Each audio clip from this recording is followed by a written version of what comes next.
Hey guys, welcome again to another Sacred Writings video. My name is Jason Damiani, and today I'm going over the oldest Hebrew scroll fragment in my collection.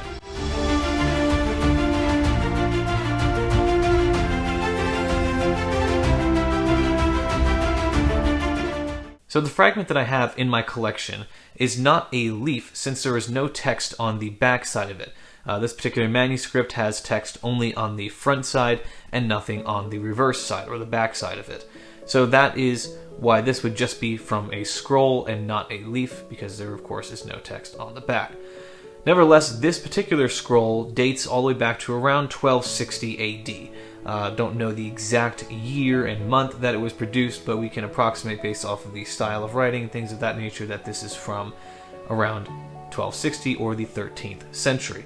Really old for Hebrew scrolls. A lot of the ones that I see for sale on eBay or different websites are usually dated to like the 1800s, 1700s, maybe a little bit into the 1600s, but more often than not they're 1700s. So the fact that I got this one being from the 13th century is really a testament to how old this particular scroll is.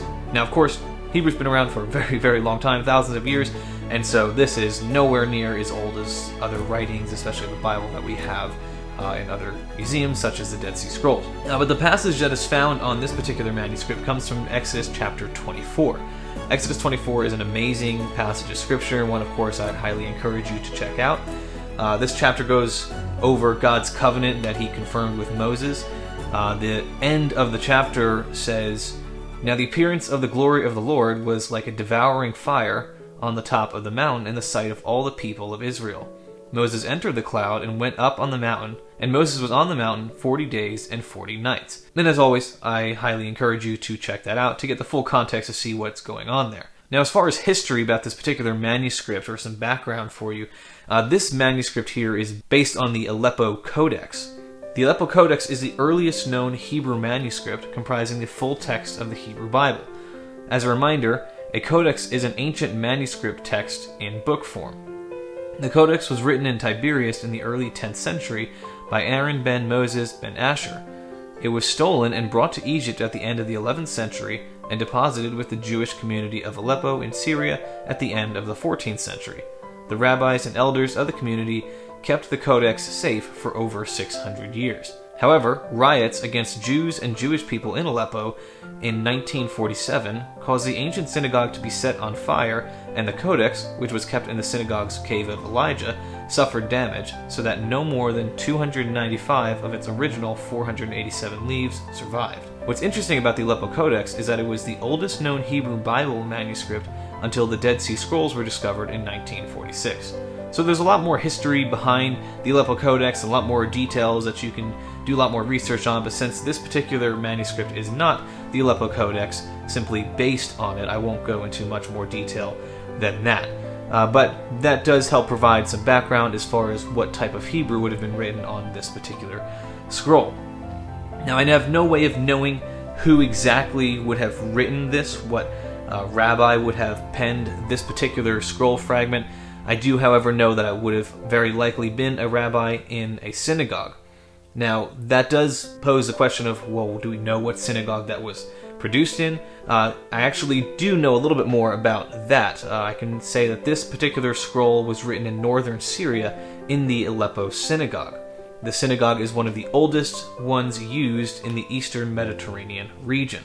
Now, as far as the type of material that would have been used for this particular scroll, it's very clearly vellum material, possibly a calf or potentially a deer, actually.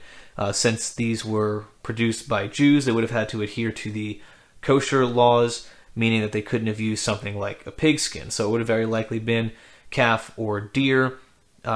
Personally, I'm leaning more towards it being from a deer, seeing as how it's a darker pigment, much darker than the other parchment or vellum leaves that I have in my collection that I'm fairly confident are from calves. So it could be from something else, but like I said, that's just an educated guess.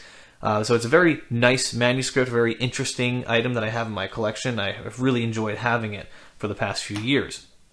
Now, as far as where exactly I bought this manuscript, I did get it off of eBay. I ended up winning it at auction.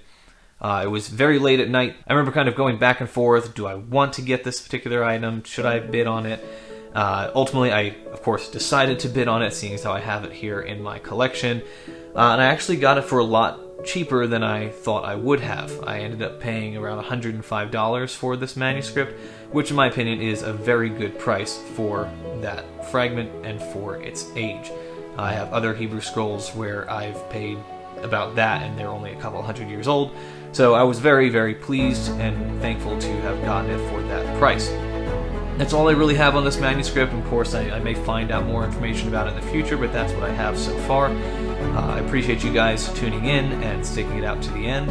Of course, check out those close-up shots, and don't forget to subscribe. That would really help me out, and I'll see you in the next video.